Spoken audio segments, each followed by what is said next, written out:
touchez pas au Roquefort, d'après l'album de Bernard Stone. Lorsqu'il entra dans l'entrepôt, Gradouille s'immobilisa sur le pas de la porte. Stupéfait, il promena son regard sur les étagères. Elles étaient vides. Des voleurs avaient tout emporté. Il ne restait plus le moindre morceau de fromage. Une seule chose à faire, pensa immédiatement Gradouille. Appeler l'inspecteur Souris à la rescousse. Allô, inspecteur Souris ? Tous mes fromages ont été dérobés. Pouvez-vous venir tout de suite ? Je suis dépité et je ne sais pas quoi faire. Aidez-moi, s'il vous plaît, à retrouver ces voleurs.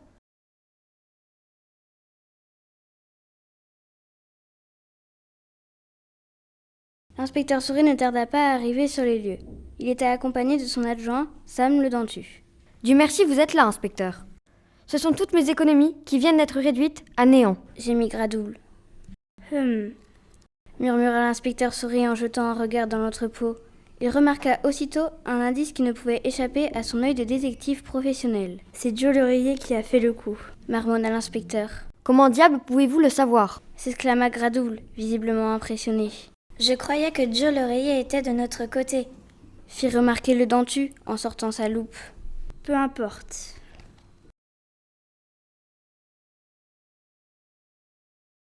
L'inspecteur Souris et son adjoint se rendirent au club du Bleu d'Auvergne, un bar malfamé qui se trouvait sur le port. Lorsqu'ils poussèrent la porte du club, l'orchestre des Roquefort était en train de jouer. Il y avait John Roblochon à la batterie, Duc Emmental au piano et Ornette Chavignol au saxophone ténor. Ils accompagnaient Rosie Coulommiers, la chanteuse de charme du groupe. L'inspecteur Souris s'avança vers le bar d'un pas nonchalant et s'accouda face à Bobby Lindic, son informateur. « Salut Bobby, je parie que tu sais où se trouve Joe l'oreiller », dit l'inspecteur d'un ton menaçant. Bobby Lindic se mit à trembler de peur. « Pour sûr, inspecteur. Il est dans un vieil entrepôt, désaffecté, là-bas, sur le quai. C'est là qu'il se cache avec toute sa bande, » répondit-il d'une voix mal assurée. L'inspecteur Souris et Sam le Dentu se rendirent à l'adresse indiquée et entrèrent silencieusement dans le bâtiment. Ils sont sûrement à la cave, il suffit d'ouvrir la porte pour vérifier. Vous avez raison, inspecteur, ils sont là. Toute la bande est au complet. Regarde, il y a Joe l'oreiller, Dédé Parmesan, Freddy Minster, Polo le basané, la petite Betty Cardebris et même Oscar Gourbonnet, le chef du gang. Il nous faudra du renfort. J'ai un plan. Il faut téléphoner à la police et leur tendre un piège. Toute la bande regardait le journal télévisé, lorsque le présentateur donna une information particulièrement intéressante. Madame, monsieur, bonsoir. Au sommaire de cette édition spéciale, une grande page sera dédiée à la livraison à l'hôtel de ville d'une importante cargaison de fromage. On parlera aussi du vol dans un entrepôt situé sur le port de tous les fromages appartenant à son propriétaire Gradouille. Enfin, on fermera cette édition par un reportage sur le groupe de musique Les Roquefort, qui se produisent en ce moment au club du Bleu d'Auvergne. Comme annoncé au début de ce journal, une importante nouvelle de source sûre vient de nous parvenir.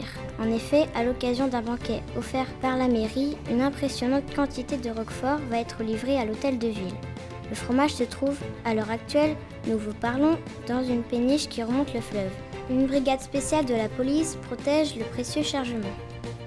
Oscar Gourbonnet, le chef du gang, émit un gloussement et un frisson d'allégresse, secoua ses larges épaules. Bonne affaire pour nous tous. Le fromage rêvé de tous les connaisseurs. Allons faire une petite visite surprise sur cette péniche et ce soir, au club, nous aurons un souper au Roquefort. L'inspecteur Souris se tourna vers Sam le Dentu. « Vite, courons à l'embarcadère, il n'y a pas de temps à perdre, nous allons suivre les événements de près. »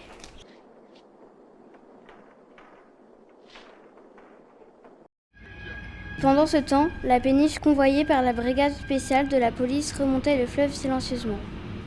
Les policiers surveillaient leur précieuse cargaison.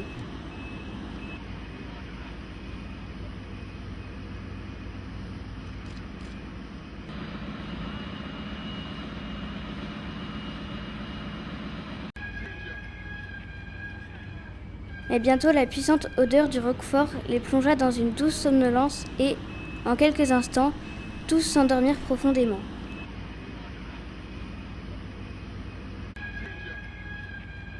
Profitant aussitôt de l'occasion, le gang fit main basse sur le fromage.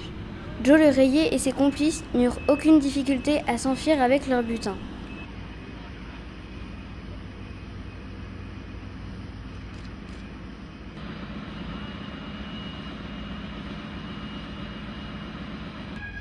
L'inspecteur Souris les observa à distance. Tout va bien, le dentu. Voici les renforts de police que j'ai appelés. Vite, sautons dans cette guimbarde et prends le volant. Les bandits se hâtèrent de rejoindre le club du Bleu d'Auvergne. L'inspecteur Souris, Sam le dentu et les policiers s'entassèrent dans la voiture qui démarra en trombe à la poursuite des voleurs. Au moment où l'orchestre commençait à jouer les premières mesures de Gruyère Bleu, l'inspecteur lança l'attaque. « En avant !» s'écria-t-il. Les policiers firent irruption dans le club. « Police, que personne ne bouge !» L'inspecteur Souris fit un signe de tête à Joe le Rayé qui aussitôt éventra la grosse caisse, dévoilant ainsi la cachette des fromages volés.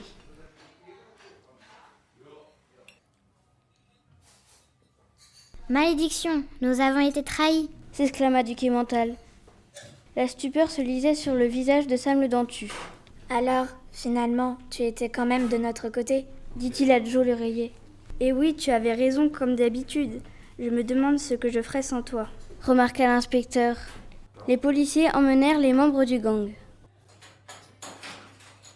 Va au piano et joue-nous quelque chose, le dentu, dit l'inspecteur. Qu'est-ce que c'était cet air déjà? Joue le dentu, joue encore, murmura l'inspecteur le regard dans le vague.